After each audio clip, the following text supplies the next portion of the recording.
Morning, Max. Morning. He's still sleeping. Yep, I just peeked. Thanks. Did you notice how he holds his little hands all curled up across his chest? Did you sleep all right?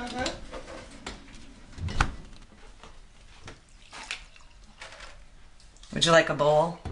A spoon, maybe? Whoa. Carl would flip if he saw you drinking out the jug like that. Sorry, old habit. Gross habit, always has been. But we tried. Between me, Mom, Jody, and Sarah, we tried to raise you right. I remember a time in which...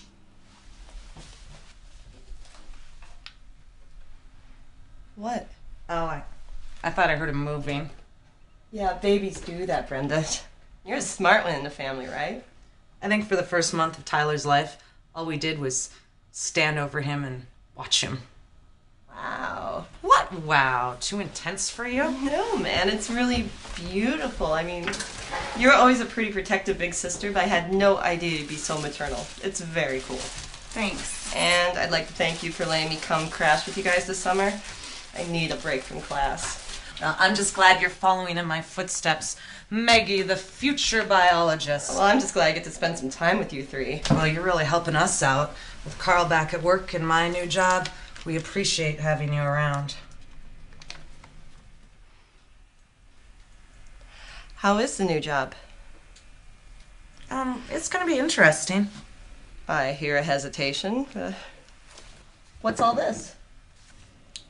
Some research I'm reviewing for the new job. Nanoparticles, fullerenes, Yeah. carbon-60, precision-engineered nanoparticles? Yeah. Are you crazy? I've studied this stuff in class. It's nasty stuff. Maggie, hold on. These little nanoparticles, they're so tiny they can, break through the normal blood barriers in our cells and travel to our brains where they do serious damage. In some cases, in some studies, it's been shown that might be possible, but... But nothing. When these things go airborne, we can suck them in without even knowing about it. I mean, it's happened with fish, like in streams, and with rats. Wait a minute. No, they've done tests, and this stuff could destroy us. I know about the tests, okay? Of course I do. How can you work for this place? I'm a biologist, Maggie. Yeah, and why do you think I want to be a biologist? You used to care about the environment. I remember getting these long lectures about recycling and how we need to live green. That's important. So what happened to you then? They must be paying you some serious cash. What? There's millions, billions of dollars the government is spending on manufacturing and developing nanoscale technology, right? So you must be making some crazy cash doing this. No. I mean, I get it. You guys have this family, a baby, this big house next to a little pond at all costs. I get it. But to sell out your values? That's enough, Meg. It's so sad. Seriously, Meg, stop. I forgot you're the queen of overreactions. Conclusions drawn in thick, dark ink without even knowing all the facts. That's our Megs. That's not fair. Not fair? You've had plenty to say, and you said it. Just know you didn't get all of it right. It's right here in your own files, in your own research. I know what's in there, but you need to stop pointing the finger before you know what you're talking about. Dad said you were doing this really important revolutionary work. If he only knew.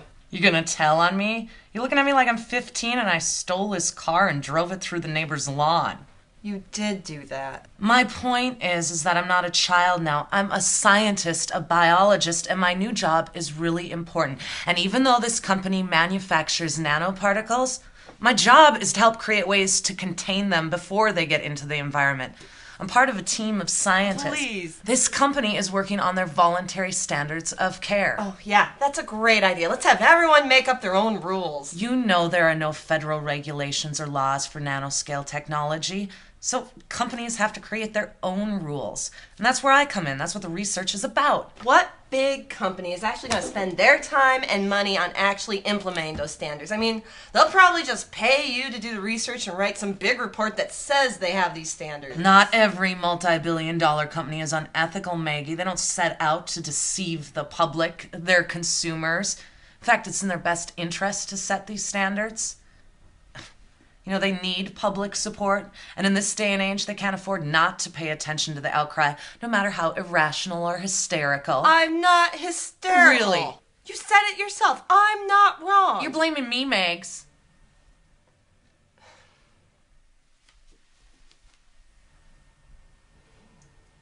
All right, you do have some things right. Like, yes.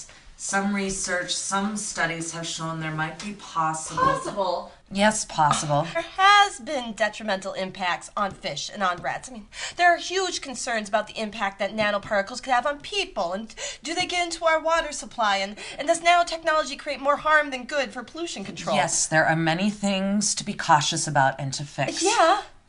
But major changes have already happened. Oh, yeah, more people are getting sick. No, I'm talking about developments already in place. For decades, work has been happening. Look at diesel fuel emissions. New filters have already been created, and they're being installed in new cars, and that's because research has already been done. Yeah.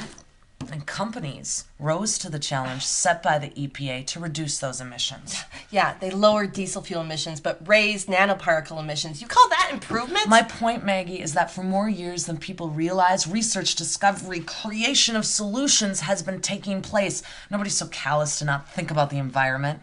You actually believe that? Yeah, I do.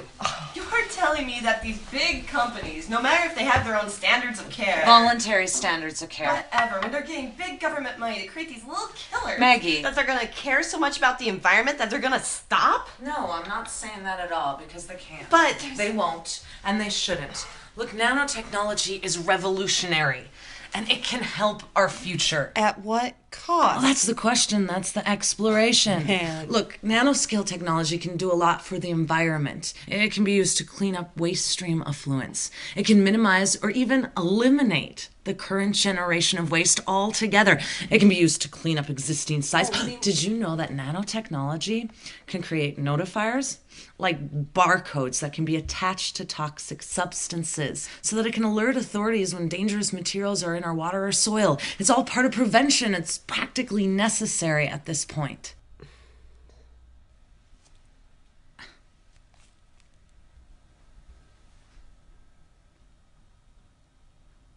What about Tyler? What, did you hear something? Yeah, I heard his little voice say, "Mommy, please don't destroy the environment. I sort of want it around when I grow up." Cut it out. No, seriously, have you even thought about him?